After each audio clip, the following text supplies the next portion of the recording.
जैसा कि computer science and engineering and it's allied branches का एक बहुत ही इम्पोर्टेंट, बहुत ही वाइड एप्लीकेशन है, क्योंकि ये सब्जेक्ट आपको आर्टिफिशियल इंटेलिजेंस के लिए नॉलेज रिप्रेजेंटेशन में बहुत हेल्प करता है। तो मैं फ़िलहाल AKTU के अकॉर्डिंग सिलेबस को कवर करूँगा, और क्योंकि जो सिलेबस होता है ऑलमोस्ट सभी यूनिवर्सिटीज़ में लगभग सेम ही होता है, तो सारी यूनिवर्सिटीज़ के बच्चों के लिए हेल्पफुल रहेगा। लाइन बाय लाइन मैं सिलेबस को कवर करूँगा। इसमें मेरा हैंड रिटन नोट्स है, जिसको मैं आपको समझाने का प्रयास करूँगा। तो जैसा कि आप देख रहे हैं, यूनिट 1 में सेट थियरी एंड रिलेशंस में क्या क्या टॉपिक है वो आपकी मेंशन है, और सेट थियरी में तो केवल introduction and combination of set mention है। नेक्स्ट आपका पोसेट एंड लैटिसेज। लेकिन सेट थ्योरी से हम शुरू करते हैं। सेट थ्योरी का बेसिकली मेंशन है इंट्रोडक्शन पार्ट, लेकिन इंट्रोडक्शन में अगर आप टर्मिनोलॉजी को ही केवल ध्यान दें तो बहुत सारे टर्मिनोलॉजीज हैं।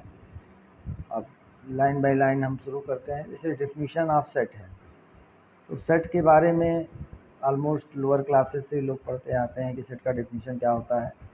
Set is a collection of well defined distinct objects. इसमें मेन चीज़ क्या है कि आपके सेट के एलिमेंट्स अच्छे से डिफाइन हों।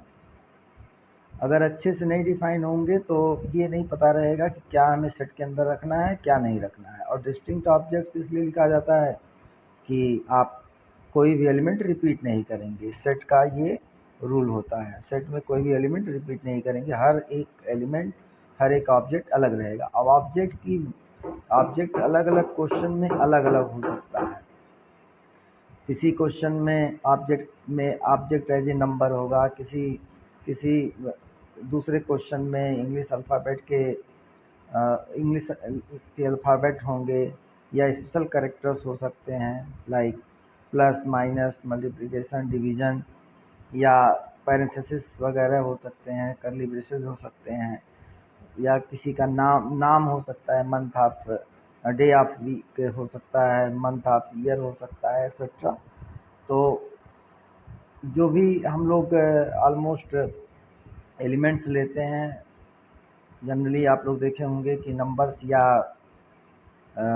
अल्फ़ाबेट्स होते हैं, लेकिन अगर अल्फ़ाबेट हैं तो स्मॉल लेटर में ही रखते हैं। सेट का नाम हमेशा हम कैपिटल लेटर में रखते हैं, और कुछ एग्जांपल्स यहाँ पे दिए गए हैं, जैसे capital A equal to 1 2 3 4, capital B equal to ABC, या capital C equal to Ram Shyam. तो आप ये देख सकते हैं कि इस तरह से एग्जाम्पल इसके होते हैं। नेक्स्ट आपका जो इम्पोर्टेंट चीज़ है representation of set. Introduction part मैं जल्दी जल्दी कवर करूँगा, क्योंकि ये आप लोअर क्लासेस से पढ़ते आ रहे हैं, तो बोर ना हो इस नाते जल्दी से कवर कर देता हूँ इसको। Representation of set. अब चूँकि सेट कोई भी चीज़, कोई भी नॉलेज होता है, तो anyhow we have to represent by speaking, by writing. अब मोस्टली कॉपी में जो लिखना होता है बाय राइटिंग ही होता है, तो कितने तरीके से किसी एक सेट को हम रिप्रेजेंट कर सकते हैं अगर लिख के ही बात हो, और जो चीज़ लिख सकते हैं उसको बोल भी सकते हैं। तो पहला होता है डिस्क्रिप्टिव फॉर्म, मतलब डिस्क्राइबिंग, आप डिस्क्राइब करके, जैसे ये एक एग्जांपल लिखा गया है कि set of integers from 1 to 10, तो ये डिस्क्राइब किया गया है। अब यहाँ पे इसी सेट को अगर आप रोस्टर या टेबुलर फॉर्म में लिखना चाहें तो A equal to 1 2 3 4 5 so on 10 तक रहेगा। अगर इसी सेम सेट को रूल फॉर्म में लिखना चाहें तो A equal to x such that x is lying between 1 and 10, from 1 to 10, और वेर x इज इंटीजर, क्योंकि इंटीजर अगर नहीं बताएंगे तो इनफाइनाइट नंबर बिटवीन 1 to 10 आ जाएंगे, सो वो भी कंडीशन आपको बताना पड़ेगा। अब अगर x बिलोंग्स टू इंटीजर में यहाँ मेंशन नहीं करते तो 1.1 भी हो जाता, 1.001 भी हो जाता, ऐसे इनफाइनाइट नंबर्स आपको मिल सकते हैं। तो आप यहाँ पे देख रहे हैं कि सेट को रिप्रेजेंट करने के हमारे पास 3 तरीके हैं: डिस्क्रिप्टिव फॉर्म, रोस्टर और टेबुलर फॉर्म, और रूल फॉर्म, या उसका नाम है सेट बिल्डर फॉर्म, मतलब सेट को बनाने वाला फॉर्म। अब इस नेक्स्ट टॉपिक पे हम इसके बाद चलते हैं।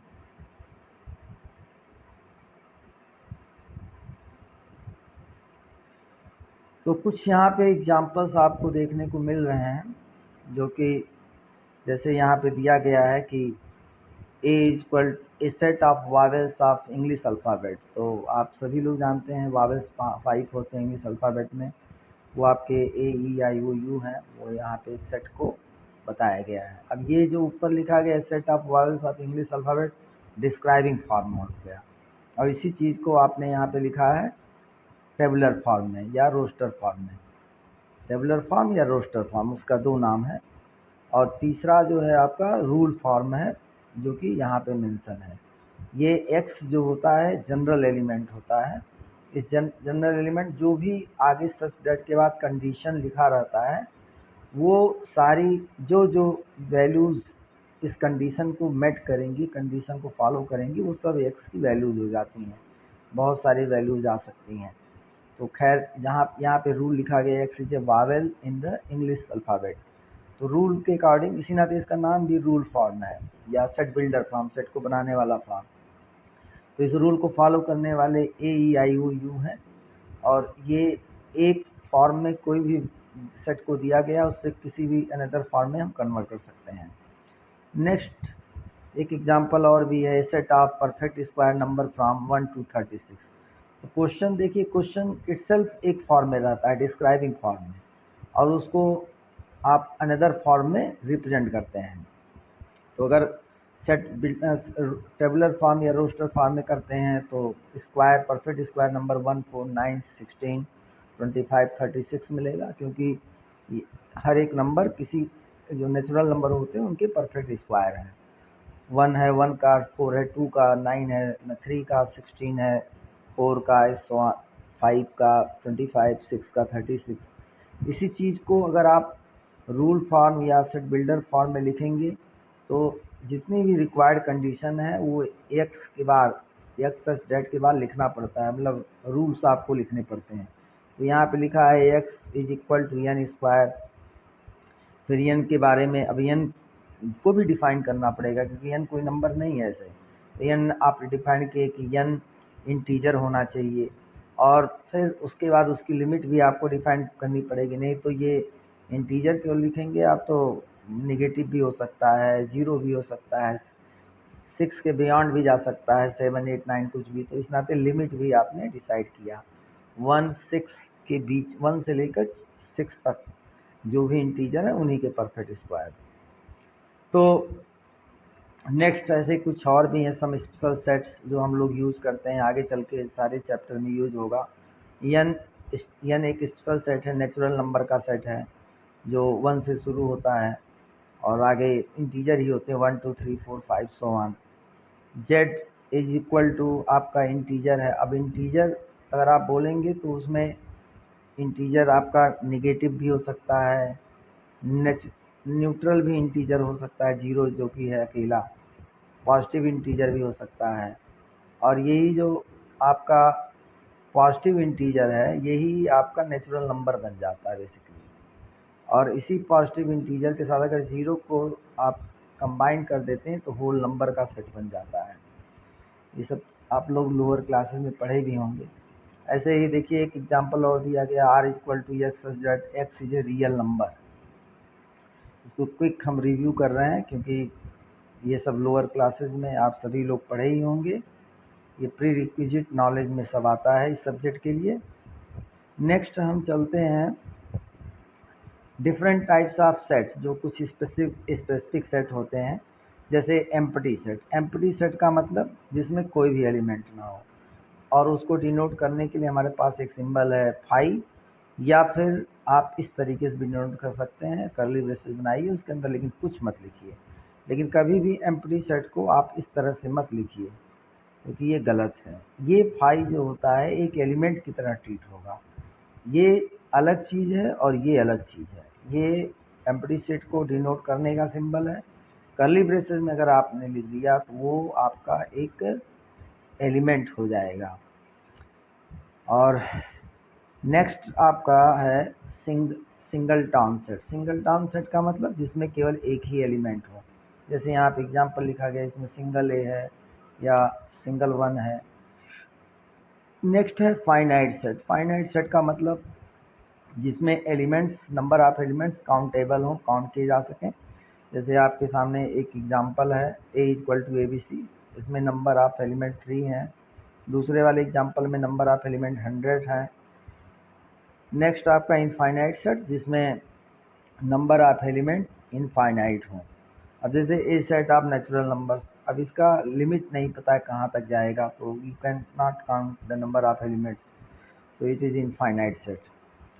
सबसेट का भी जिक्र होता है, सबसेट वर्ड बहुत बार आएगा इस सब्जेक्ट में। तो सबसेट यहाँ पे जैसे बी सबसेट ऑफ ए लिखा गया है, तो इसका मतलब यही है कि बी के सारे एलिमेंट ए में होंगे। अब जैसे यहाँ पे कुछ एग्जांपल लिए गए हैं, बी ए सी कुछ डिफाइन कर दिया गया वैल्यू, तो बी सबसेट ऑफ ए है, बी सबसेट ऑफ सी भी है, ए सबसेट ऑफ सी है, सी सबसेट ऑफ ए है।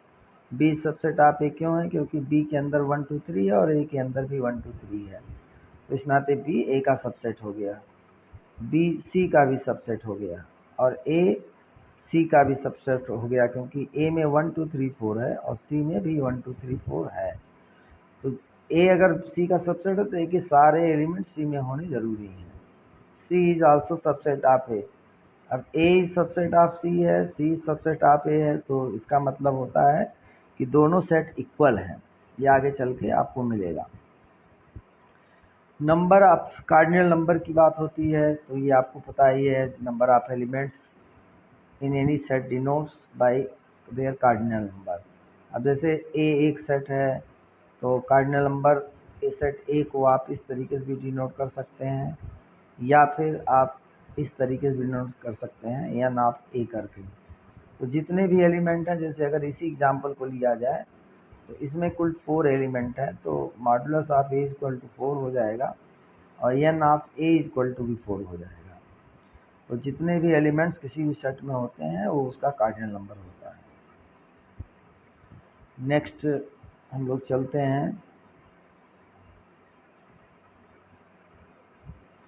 यहाँ पे कुछ कार्डिनल नंबर के बारे में एग्जांपल मतलब और भी इंफॉर्मेशन दी गई है। जैसे number of elements in set A equal to M, या number of elements in set A is also denoted by N of A equal to M.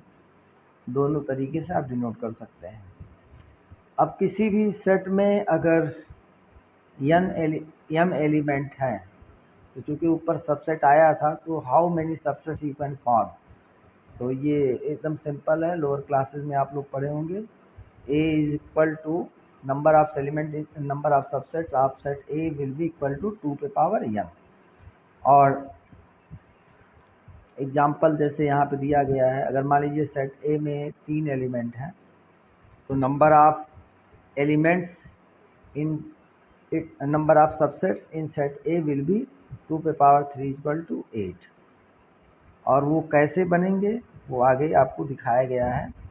कि पहला देखिए, एक स्पेशल सबसेट होता है, ये पंच लाइन है, ये 2 स्पेशल सबसेट होते हैं किसी भी सेट के। पहली चीज़ है कि empty set is always subset of every set, इसलिए ये हर किसी भी सेट का अगर सबसेट आप बनाने जाएंगे तो एक तो ये बनना ही तय है, और दूसरा every set is subset of itself. तो हर सेट का एक सबसेट खुद वो होता है और दूसरा एम्प्टी सेट होता है। लेकिन एक स्पेशल इसी में लॉजिकल क्वेश्चन है कि अगर मान लीजिए आपका सेट पहले से ही एम्प्टी है, पहले से ही एम्प्टी है, मतलब एम्प्टी सेट है, उसका अगर आपको सबसेट बनाना हो तो कितने सबसेट बनेंगे?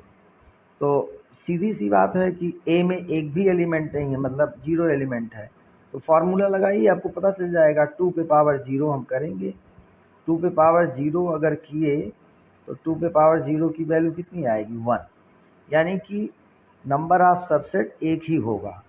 तो अगर आप ये 2 पंच लाइन जो है हम बता रहे हैं कि empty set is always subset of itself and every set is subset of itself.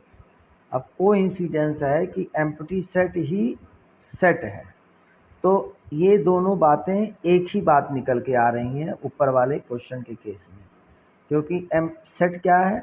Empty है, और यानी कि एम्प्टी सेट जो सेट के बराबर है, तो 2 बार तो आप लिखेंगे नहीं भाई।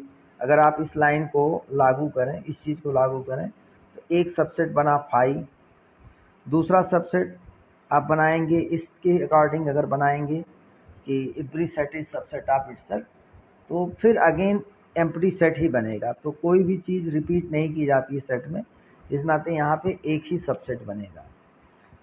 तो ये बात ध्यान में रखना है, ये बहुत ही यूजफुल फार्मूला होता है। खासकर जैसे अगर मान लीजिए कि a इज इक्वल टू, हमने दे दिया क्वेश्चन एक 5 और इसके बाद ये 5, 2 तरीके से लिख दिया हमने। अब यहाँ पे ये 5 एम्प्टी सेट नहीं है, ये 5 आपका एक एलिमेंट की तरह ट्रीट होगा, क्योंकि सेट के अंदर जो भी चीज़ें होती हैं वो एलिमेंट होता है, और यहाँ पे भी ये एक एलिमेंट है, तो 2 एलिमेंट है। तो 2 एलिमेंट अगर हैं आपके, तो कुल कितने सबसेट बनेंगे? 2 पे पावर 2 इक्वल टू 4। अब वो 4 कौन कौन होंगे ये ध्यान देना है। तो पहली चीज़ तो ये है कि आप एम्प्टी सेट बनाएंगे, और एक ये जो every set is subset of itself, तो एक ये बन गया और एक एम्प्टी सेट बन गया। अब यहाँ पे एम्प्टी सेट को आप इस तरीके से लिखेंगे, इस तरीके से यहाँ नहीं लिख सकते हैं। क्यों? क्योंकि ये रिजर्व्ड है एज ए एलिमेंट, ये सिंबल हमारा रिजर्व हो गया, क्वेश्चन के अंदर यूज हो चुका है, तो उसको आप यूज नहीं करेंगे, ये ध्यान रखना है। जो सिंबल हमारा क्वेश्चन के अंदर रिजर्व हो जाता है उसको हम अपने लिए फिर से नहीं यूज कर सकते हैं। तो अगर इसके सबसेट को लिखना हो तो 4 तो होगा, ये तो कन्फर्म है। कौन कौन होगा? एक तो देखिए ये हो गया सबसेट इसका, एक सबसेट एम्प्टी सेट हो गया। दूसरा, इसमें से कोई एक लीजिए पहले, तो मान लीजिए एक 5 ही ले लिया इसको। दूसरी चीज, अब इसको लेंगे जो करली ब्रेसेस के अंदर 5 लिखा गया है, एक ये हो गया, 3 बन गया। अब चौथा कौन होगा? चौथा दोनों मिला के, जो चौथा दोनों मिला के है वो आपका हो जाएगा, यानी कि पूरा 5 और 5 इस तरीके से विदिन करली ब्रेसेस में। तो ये 4 सबसेट बन गए आपके। 5 बन गया। अच्छा, ये देखिए 5 है, और ये आपका एम्प्टी सेट था, और ये जो है इसके अंदर 5 था। तो ये चूंकि सबसेट भी करली ब्रेसेस के अंदर लिखे जाते हैं, तो ये थोड़ा सा ध्यान देने वाली बात है कि इसको हम करली ब्रेसेस के अंदर लिखेंगे। और ये एक एलिमेंट था, वो भी, ये पूरी चीज़ एक एलिमेंट है, तो इसको भी हम करली ब्रेसेस के अंदर लिखेंगे। ये मिस्टेक हो सकता है किसी से भी, तो इसी वजह से लिखते वक्त ध्यान भी देना है कि कैसे लिखना है उसको, क्योंकि सबसेट एक सेट है, और सेट किस में लिखे जाते हैं? करली ब्रेसेस के अंदर लिखे जाते हैं। तो पहला तो एम्प्टी सेट हो गया, ये वाला एम्प्टी सेट हो गया, और दूसरा ये एक एलिमेंट पकड़ेंगे, और इस एलिमेंट को अगर सबसेट के अंदर रखना है, तो सबसेट किस, सबसेट मतलब सेट है, तो सेट को हम करली ब्रेसेस के अंदर लिखते हैं। तो करली ब्रेसेस ये वाला हमें बनाना ही बनाना है, ये करली ब्रेसेस के अंदर 5 लिखेंगे, और फिर जब इसको उठाएंगे विदिन, ये ऑलरेडी करली ब्रेसेस के अंदर है, लेकिन एक बाहर से करली ब्रेसेस हमें लगाना ही पड़ेगा क्योंकि सेट है वो। तो इस तरीके से इसको लिखेंगे। और चौथा जो every set is subset of itself, तो पूरा सेट उठा के आपने लिख दिया जैसे क्वेश्चन में सेट दिया गया था। तो इस तरीके से ये चारों सबसेट हो गए। नेक्स्ट जो है सबसेट का फॉर्मेशन जो होता है उसकी भी लॉजिक होती है। लॉजिक ये होती है कि आपके सेट में अगर n एलिमेंट दिए गए हैं, तो हम लोग शुरू कहाँ करते हैं? नन से शुरू करते हैं, by taking none from the set. फिर उसके बाद by taking 1, by taking 2, by taking and so on all. All का मतलब जितने एलिमेंट उसमें दिए गए हैं। अब जैसे ये ध्यान रखिए, नन से शुरू किया गया है और आल तक गए हैं। अगर यही क्वेश्चन जो मैं भी थोड़ी देर पहले लिखा था कि हमारा सेट अगर, क्योंकि ये थोड़ा टेढ़ा मेढ़ा क्वेश्चन लगता है लोगों को, इसी नाते इस एग्जाम्पल को लिए, बाकी यही एक इजी एग्जाम्पल लेके ही समझा देंगे। तो अगर इस सेट की बात करें तो इसमें ये पता है कि दो एलिमेंट है, ये एक अलग एलिमेंट है, एक अलग एलिमेंट है, स्ट्रक्चर अलग है दोनों के। सिंबल है, सिंबल कैसे भी बना सकते हैं हम। तो ये पूरा एक सिंबल ये है आपका, और एक सिंबल ये पूरा है, ये ध्यान देना है, दोनों अलग अलग सिंबल हैं। तो दो एलिमेंट हुए, दो एलिमेंट हुए तो कितने बनेंगे, 2 पे पावर 2 इक्वल टू 4 सबसेट बनेंगे। अब पहला सबसेट एक स्पेसिफिक है कि एम्प्टी। एम्प्टी आप अगर बना नन, नन को अगर फॉलो करते हैं, नन मतलब नन से एम्प्टी ही बनता है। नन जो आपको बताया गया है कि नन से शुरू करना है, तो नन से आपका एम्प्टी जनरेट होता है। लेकिन ये ध्यान देना कि यहाँ पे हम फाई नहीं लिखेंगे, फाई आपका क्वेश्चन के अंदर रिजर्व हो गया है। तो दो अलग अलग तरीके से डिनोट करने के लिए अगर हमारे पास एम्प्टी सेट को है तो ये तरीका अपना लेंगे कि ये हमारे क्वेश्चन में नहीं है, एम्प्टी सेट हो गया ये। बाई टेकिंग वन, वन से आपका क्या बनेगा, एक बार इस सिंबल को लीजिए और एक बार इस सिंबल को लीजिए, तो एक एक वाला बन जाएगा। तो एक फाई बना। लेकिन सबसेट कैसे लिखा जाता है, करली ब्रेसेस के अंदर, तो सिंबल को हम करली ब्रेसेस के अंदर कर देंगे। ऐसे दूसरा आप उठा के देखिए, तो सिंबल आप पहले, मैं सिंबल लिख रहा हूँ, सिंबल क्या है आपका क्वेश्चन के अंदर, ये है करली ब्रेसेस के अंदर फाई। लेकिन सेट कैसे लिखा जाता है, सिंबल को करली ब्रेसेस के अंदर करके। तो ये तीसरा सबसेट बना। और दूसरा और तीसरा कैसे बना, एक एक लेके, सेट के अंदर से एक एक सिंबल लेके। और चौथा जो आपका बनेगा सेट इटसेल्फ। तो सेट मतलब जो क्वेश्चन में लिखा गया है सेम टू सेम आप वैसे ही लिख दीजिए। ये हो गया फाई और फाई। तो ये चारों आपके सबसेट हो गए। अगर इसी को पावर सेट, मतलब उसी क्वेश्चन का पावर सेट खैर आगे आएगा, तो पावर सेट में यही चारों चीज़ें आप कामा लगा के करली ब्रेसेस के अंदर लिख दीजिए, तो पावर सेट बन जाएगा। कई बार एकेटीयू में क्वेश्चन पूछा गया है, अगर ये पावर सेट पी ऑफ ए निकालना होता तो ये क्वेश्चन एकेटीयू में कई बार पूछा गया है। तो आप लिखेंगे पहला, दूसरा, तीसरा जो आपने वहां पे लिखा है, और उसके बाद चौथा।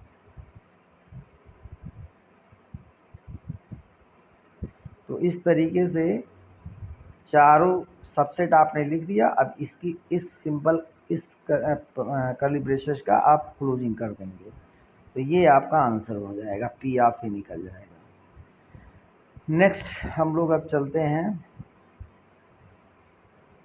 यहाँ पे जो पावर सेट के बारे में लिखा गया है। पावर सेट यहाँ पे मैंने डिफाइन किया है। पावर सेट क्या होता है कि पहली बात कि किस चीज़ का पावर सेट होता है, सेट का होता है। तो power set of any set is collection of all it's subset.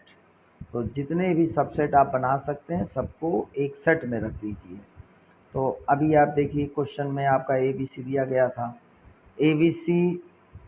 ABC के अकॉर्डिंग अगर देखें तो कितने कुल सबसेट बन रहे हैं, 8 बनेंगे, क्योंकि 3 एलिमेंट है तो 2 की पावर 3 इक्वल टू 8 होता है।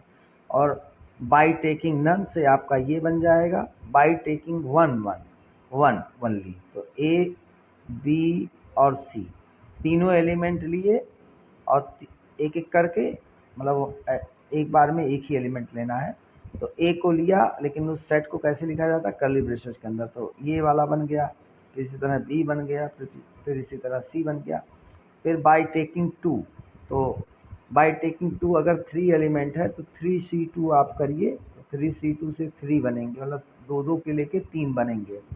तो एक आपका AB बन गया, फिर एक आपका AC बन गया, फिर एक आपका BC बन गया। बाई टेकिंग ऑल, क्योंकि 3 पे लिमिट है हमारी यहाँ पे, तो जो क्वेश्चन दिया गया वो खुद आ गया।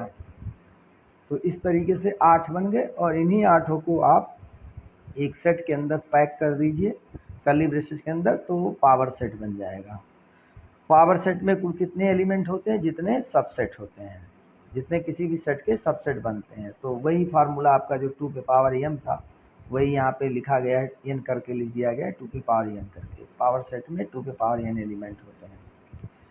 नेक्स्ट आपका देखिए प्रॉपर सबसेट है। प्रॉपर सबसेट का मतलब ये होता है कि कोई भी सबसेट, किसी भी सेट का प्रॉपर सबसेट तभी कहा जाएगा जब A कम से कम, मान लीजिए B आपका सबसेट है और ए आपका सेट है। तो बी, लेकिन बी कब ए का प्रॉपर सबसेट होगा? जब ए में कोई एक एक्स्ट्रा एलिमेंट जरूर हो, एटलीस्ट एक्स्ट्रा एलिमेंट हो, एटलीस्ट वन एक्स्ट्रा एलिमेंट। मतलब कुल मिला जुला के कहने का मतलब है B can not be equal to A, B is subset of A but B can not be equal to A. तो ये दोनों अगर कंबाइन करिए तो इसी चीज को हम लोग B is proper subset of A लिखेंगे, क्योंकि इक्वल का साइन यहाँ से हटा देना है। यहाँ पे ये जो आप सबसेट का साइन बनाते हैं उसमें देखिए इक्वल भी होता है, लेकिन यहाँ क्या कहा जा रहा है, इक्वल नहीं हो सकता है, तो ये वाली चीज हट जाएगी। तो केवल B is proper subset of A इस तरीके से लिखा जाएगा। तो अब जैसे ये लिखा गया है बी में 1 2 3 है, ए में 1 2 3 4 है, तो ये बी ए का प्रॉपर सबसेट हो जाएगा। लेकिन जब आप ये लिखते हैं तो इसका मतलब ये है आपके पास गुंजाइश है कि हो सकता है बी और ए इक्वल भी हो। तो इस तरीके से प्रॉपर सबसेट हो गया। सुपर सेट क्या होता है? सुपर सेट होता है अगर बी सबसेट ऑफ ए है तो उसी चीज को दूसरे भी तरह से भी आप लिख सकते हैं कि A is superset of B, दूसरे शब्दों में एक तरीके से। जैसे आप कहते हैं if A is less than B, तो उसी बात को आप कह सकते हैं कि B is greater than A. Equal set, कोई भी दो सेट इक्वल तब होंगे जब दोनों एक दूसरे के सबसेट हों। दोनों अगर एक दूसरे के सबसेट होंगे तो जाहिर सी बात है दोनों इक्वल ही होंगे। तो इक्वल सेट जब भी रहेगा तो ए इज इक्वल टू बी हो जाएगा। ये कोई भी दो सेट जो इक्वल हम प्रूव करते हैं उसमें यही दोनों कंडीशन हमें प्रूव करना होता है। ये दोनों कंडीशन जब प्रूव कर ले जाते हैं तो दोनों सेट इक्वल हो जाते हैं। नेक्स्ट आपका यूनिवर्सल सेट है। तो यूनिवर्सल सेट क्या चीज़ होता है कि अगर हम लोग कोई भी प्रॉब्लम जब सॉल्व करते हैं तो अगर मान लीजिए कि एक क्वेश्चन कोई सॉल्व कर रहे हैं उसमें 3 सेट का जिक्र किया गया है ए बी सी, एक एग्जांपल के तौर पे अगर 3 सेट का जिक्र किया गया है तो ये तीनों सेट एक स्पेशल सेट के सबसेट होते हैं और वही स्पेशल सेट आपका यूनिवर्सल सेट हो जाता है। इसमें आपकी डिफिनीशन कैसा लिखा गया है, all the sets under consideration. Consideration का मतलब यही 3 सेट कंसीडर किए जा रहे हैं। All the sets under consideration, that is मतलब अगर इस एग्जाम्पल को लिया जाए तो यहाँ कौन से हैं, ए बी सी हैं। All the sets under consideration will be subset of a specific set and it is known as universal set and it is denoted by capital U. तो अगर जैसे यही एग्जाम्पल है जिसमें ए बी ये 3 set लिया गया है, अब ये तीनों किसी सेट के सबसेट हों तो वो सेट आपका यूनिवर्सल सेट की तरह से ट्रीट करेगा। कि जैसे मान लीजिए हम u इक्वल टू यहाँ पे डिफाइन कर दें 1 2 3 4, तो भी यूनिवर्सल सेट ये हो जाएगा। कोई जरूरी नहीं कि प्रॉपर सबसेट तो कहा नहीं जा रहा है 1 2 3 4। अब इसमें एक और बढ़ा दें, मान लीजिए 5 भी कर दिए तो 1 2 3 4 5 ये यूनिवर्सल सेट हो जाएगा, क्योंकि ये दोनों सेट आपके इस U के सबसेट हैं। और डिसजॉइंट सेट कब होता है, जब कोई भी दो सेट ऐसे हों जिनमें कुछ भी कॉमन ना हो, तो वो आपके डिसजॉइंट सेट हो जाते हैं। जैसे अगर मान लीजिए कि ए में आपने ले लिया 1 2 3 और बी में ले लिया 4 5 6 7 भी कर दे रहे हैं, तो ए इंटरसेक्शन बी अगर आप करेंगे, हालांकि भी ऑपरेशन हमने पढ़ा नहीं बताया, ऑपरेशन आगे आएगा, लेकिन इंटरसेक्शन तो आप लोगों को पता ही है। तो A intersection B equal to 5 हो जाएगा आपका, क्योंकि कुछ भी इन दोनों में सेट में कॉमन नहीं है। इक्विवेलेंट सेट क्या होता है? इक्विवेलेंट सेट क्या चीज़ होती है? इक्विवेलेंट सेट बेसिकली दो सेट इक्विवेलेंट तब होंगे जब उनमें नंबर ऑफ एलिमेंट इक्वल हो। अब ए और बी में नंबर ऑफ एलिमेंट इक्वल है, ए में क्या एलिमेंट है, बी में क्या एलिमेंट है, उससे कोई मतलब नहीं, बस दोनों में एलिमेंट की काउंट सेम हो। अब जैसे यहाँ पे देखिए एग्जांपल में ए बी लिया गया है और बी में 1 2 लिया गया है। तो दोनों के कार्डिनल नंबर सेम है, दोनों के ए में भी 2 ही एलिमेंट है, बी में भी दोनों एलिमेंट है, तो दोनों इक्विवेलेंट सेट हो जाएंगे। और इक्विवेलेंट का साइन जो है आप इस तरह से बनाएंगे, इक्वल बेसिकली ये नहीं है, इक्विवेलेंट है, केवल एलिमेंट के काउंट पे निर्भर है। अब आते हैं हम लोग ऑपरेशन ऑन सेट। ये चूँकि बेसिक चीज़ें हैं जो टर्मिनोलॉजी भी आप कह सकते हैं, जो कि 12th क्लास तक आप लोग पढ़ के आते हैं, इस नाते इसको मैं क्विकली चल रहा हूँ। मेन चीज़ इसमें रिलेशन और लैटिसेज हैं, उसको मैं अच्छे से एक्सप्लेन करूँगा। ऑपरेशन ऑन सेट, तो जो बेसिक्स ऑपरेशंस हैं सेट के अंदर वो आपके हैं यूनियन, इंटरसेक्शन, कॉम्प्लीमेंट, डिफरेंस और सिमेट्रिक डिफरेंस। तो हमें इसका डेफिनेशन पता होना चाहिए, डेफिनेशन वो भी लॉजिकल फॉर्म में, क्योंकि नॉलेज रिप्रेजेंटेशन आपके लिए बहुत इंपॉर्टेंट है, क्योंकि प्रोग्राम लिखना होता है, तो जब तक लॉजिकल डेफिनेशन नहीं पता रहेगा प्रोग्राम नहीं लिख पाएंगे। तो A union B is equal to ऐसे एलिमेंट, मतलब एक्स एक जनरल एलिमेंट होता है, तो जो इन कंडीशन को फुलफिल करेगा, और वो क्या है, एक्स बिलोंग्स टू ए और x belongs to B. Either नहीं बोलना है, एक्स बिलोंग्स टू ए और एक्स बिलोंग्स टू बी। अगर आप आइदर बोल देंगे, either x belongs to A और एक्स बिलोंग्स टू बी, तो इसका मतलब हो जाएगा कि दोनों में से किसी एक में हो। दोनों में होगा तो नहीं चलेगा, जबकि यूनियन में क्या है कि ए में है तो भी आ जाएगा यूनियन बी के अंदर, बी में है तो भी आ जाएगा, और दोनों में है तो भी आ जाएगा। तो आइदर आर नहीं लिखना है, केवल आर लिखना है। इसी तरह से इंटरसेक्शन ऑपरेशन है। इंटरसेक्शन ऑपरेशन में आपका ये कंडीशन है, ऐसे एक्स आएंगे जो दोनों में हो, एंड लगा हुआ, लॉजिकल वर्ड एंड लगा हुआ, यहाँ लॉजिकल वर्ड आर था। कॉम्प्लीमेंट की बात अगर हम करें तो कॉम्प्लीमेंट का मतलब है कि अगर किसी भी सेट का हम कॉम्प्लीमेंट लेते हैं तो उसके अंदर वही एलिमेंट आएंगे जो यूनिवर्सल सेट में हो लेकिन ए में ना हो। ए का कॉम्प्लीमेंट का मतलब यही हो जाएगा। डिफरेंस डिफिनीशन है, तो डिफरेंस का मतलब क्या है कि ऐसे एलिमेंट रहेंगे जो ए में हो लेकिन बी में ना हो। ए और बी का डिफरेंस है।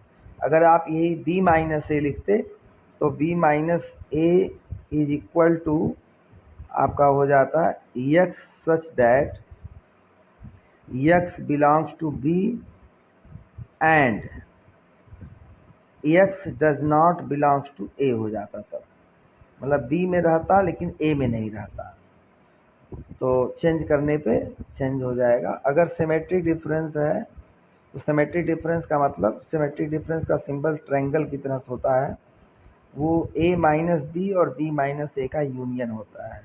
अगर आप इस तरह से डिफाइन करना चाहें तो ये देखिए आइदर आर आ गया यहाँ पे, आइदर एक्स ए में हो और बी में हो, दोनों में होगा तो नहीं आएगा, जो केवल किसी एक में हो वही आएगा। कुछ आपके इसमें अलजबरा ऑफसेट्स के भी टॉपिक हैं, जैसे आइडेंटिटीज बेसिकली होता है।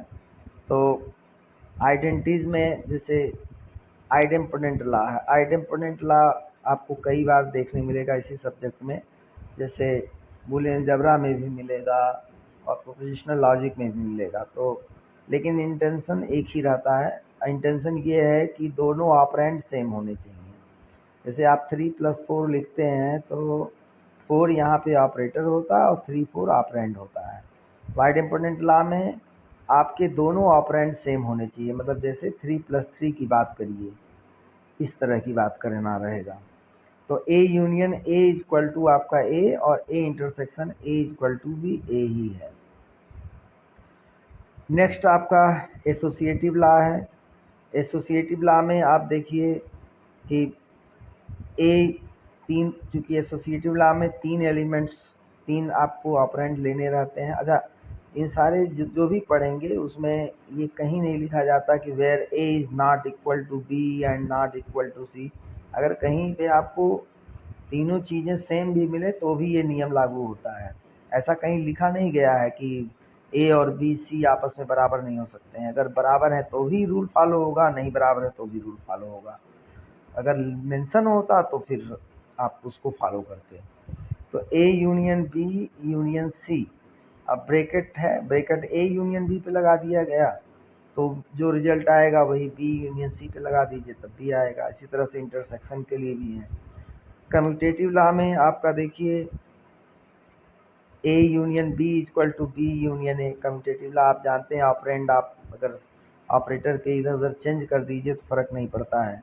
उसी तरह से इंटरसेक्शन के लिए भी है। डिस्ट्रीब्यूटिव लॉ, डिस्ट्रीब्यूटिव लॉ तभी लागू होता है जब हेटेरोजेनिटी ऑफ ऑपरेटर होता है, मतलब दो अलग अलग ऑपरेटर होते हैं। जैसे एसोसिएटिव में क्या है, होमोजेनिटी है, दोनों ऑपरेटर सेम है, दोनों जगह यूनियन यूनियन है। लेकिन इसमें क्या है, अगर बाहर यूनियन लिया गया है तो अंदर इंटरसेक्शन है।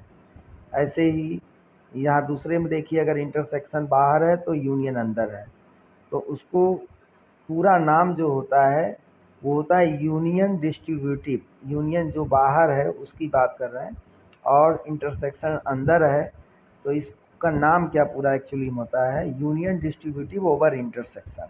तो यही यूनियन देखिए इंटरसेक्शन के दोनों तरफ जो ऑपरेंड है उसमें डिस्ट्रीब्यूट हो जाता है। इसी नाते आपको मिला ए यूनियन बी और ए यूनियन सी मिला, और इंटरसेक्शन नहीं डिस्ट्रीब्यूट हुआ है, इंटरसेक्शन थोड़ी डिस्ट्रीब्यूट हुआ है, यूनियन डिस्ट्रीब्यूट हुआ है। यूनियन आपको दो बार मिल गया। फिर नीचे वाले में देखिए, तो नीचे वाले का नाम है इंटरसेक्शन डिस्ट्रीब्यूटिव ओवर यूनियन। तो इंटरसेक्शन देखिए राइट साइड में दो बार आ गया और यूनियन एक ही बार है। नेक्स्ट है आपका आइडेंटिटी लॉ। आइडेंटिटी लॉ का मतलब, आइडेंटिटी लॉ आप सब्जेक्ट में पढ़ेंगे, वहाँ पे भी 4th यूनिट में ग्रुप थियरी में भी आइडेंटिटी लॉ आएगा। आइडेंटिटी लॉ बहुत सारी जगहों पे आता रहता है। तो आइडेंटिटी लॉ का बेसिकली मतलब होता है कि कोई एक ऐसा स्पेशल एलिमेंट होता है या ऑपरेंड होता है जो किसी दूसरे ऑपरेंड पे फर्क नहीं डालता है। अब यहाँ पे देखिए क्या है, यहाँ पे फाई यूनियन के रिस्पेक्ट में आइडेंटिटी एलिमेंट की तरह बिहेव हो रहा है। तो फाई अगर ए के साथ यूनियन किया गया तो आपका एक आइडेंटिटी नहीं बदला, ए ही आया रिजल्ट। ठीक उसी तरीके से इंटरसेक्शन के रिस्पेक्ट में आइडेंटिटी ऑपरेंड जो है वो यूनियन यूनिवर्सल सेट है। तो यूनिवर्सल सेट को अगर किसी भी सेट के साथ इंटरसेक्ट कराएंगे तो उस सेट की आइडेंटिटी नहीं बदलेगी, मतलब ए है तो ए ही रहेगा। A intersection universal set equal to A ही आ रहा है। और देखिए एब्जॉर्प्शन लॉ, एब्जॉर्प्शन लॉ का मतलब है कि एब्जॉर्ब कर ले। तो अगर आप यूनियन के रिस्पेक्ट में एब्जॉर्प्शन लॉ की बात करेंगे तो यूनिवर्सल सेट एब्जॉर्ब कर लेगा किसी भी सेट को। आप ए यूनियन यूनिवर्सल सेट करेंगे तो भी यूनिवर्सल सेट आएगा, बी यूनियन यूनिवर्सल सेट करिए तब भी यूनिवर्सल सेट आएगा। मतलब हर सेट को एब्जॉर्ब कर ले रहा है कौन, यूनिवर्सल सेट, यूनियन ऑपरेशन के रिस्पेक्ट में। ठीक उसी तरीके से ए इंटरसेक्शन फाई है, तो यहाँ पे इंटरसेक्शन ऑपरेशन के रिस्पेक्ट में फाई आपका एब्जॉर्प्शन ऑपरेंड की तरह से काम कर रहा है। फाई जो है वो किसी भी सेट को एब्जॉर्ब कर लेगा। अगर आप ए इंटरसेक्शन फाई कर रहे हैं तो अगर फाई आ रहा है तो ऐसा थोड़ी है बी के साथ करेंगे, अगर ए की जगह बी लिख दें तो भी बी को भी एब्जॉर्ब कर लेगा। बी इंटरसेक्शन फाई, सोचिए बी फाई में तो कुछ है ही नहीं, तो उसको बी के साथ इंटरसेक्ट करेंगे तो क्या आएगा, फाई ही आएगा। तो नाम जैसा लिखा जाता है वैसा काम भी करता है। इन्वोल्यूशन लॉ जो है वो आपका देखिए किसी भी सेट का कॉम्प्लीमेंट करेंगे तो ओरिजिनल सेट आ जाएगा। नेक्स्ट जो बहुत ही इम्पोर्टेंट है, कॉम्प्लीमेंट लॉ है। कॉम्प्लीमेंट लॉ का मतलब कि कहीं ना कहीं कॉम्प्लीमेंट ऑपरेशन करके कुछ ऑपरेशन कराया गया है। तो जैसे ए को अगर उसके कॉम्प्लीमेंट के साथ यूनियन करिए तो रिजल्ट यूनिवर्सल सेट आएगा, क्योंकि ए अगर ए में कुछ एलिमेंट है और ए कॉम्प्लीमेंट में क्या होगा, उस एलिमेंट को छोड़ के यूनिवर्सल सेट के सारे एलिमेंट आ जाएंगे और दोनों की यूनियन करेंगे तो यूनिवर्सल सेट बन जाएगा आपका। इसी तरह से अगर इंटरसेक्शन ऑपरेशन कराएंगे उसके कॉम्प्लीमेंट से तो फाई आ जाएगा, क्योंकि जो ए में है वो ए के कॉम्प्लीमेंट में नहीं है और जो ए के कॉम्प्लीमेंट में है वो ए में नहीं है, मतलब कुछ भी कॉमन नहीं आएगा। और ये इंपॉर्टेंट चीज़ है, यूनिवर्सल सेट का कॉम्प्लीमेंट फाई, फाई का कॉम्प्लीमेंट यूनिवर्सल सेट, क्योंकि यूनिवर्सल सेट में तो सब कुछ है और कॉम्प्लीमेंट करेंगे तो उसके कॉम्प्लीमेंट में कुछ भी नहीं आएगा, तो दैट इज एम्प्टी सेट। और फाई में, यहाँ पे दूसरे पे अगर देखें, फाई में कुछ भी नहीं है तो उसके कॉम्प्लीमेंट में माने यानी कि सब कुछ रहेगा, यानी कि न्यूट्रल सेट आ जाएगा। नेक्स्ट आपका देखिए डी मॉर्गन लॉ है, जो कि बहुत इंपॉर्टेंट है। तो अगर ए यूनियन बी का आप कॉम्प्लीमेंट करते हैं तो A complement intersection B complement आ जाएगा। ठीक इसी तरह से इंटरसेक्शन का अगर आप करते हैं तो इंटरसेक्शन था तो यूनियन करके आ गया, इन कॉम्प्लीमेंट आपका एलिमेंट पे ऑपरेंड पे लग गया। इन सब में से हम नेक्स्ट वीडियो में कुछ प्रूफ भी आपको कराएंगे।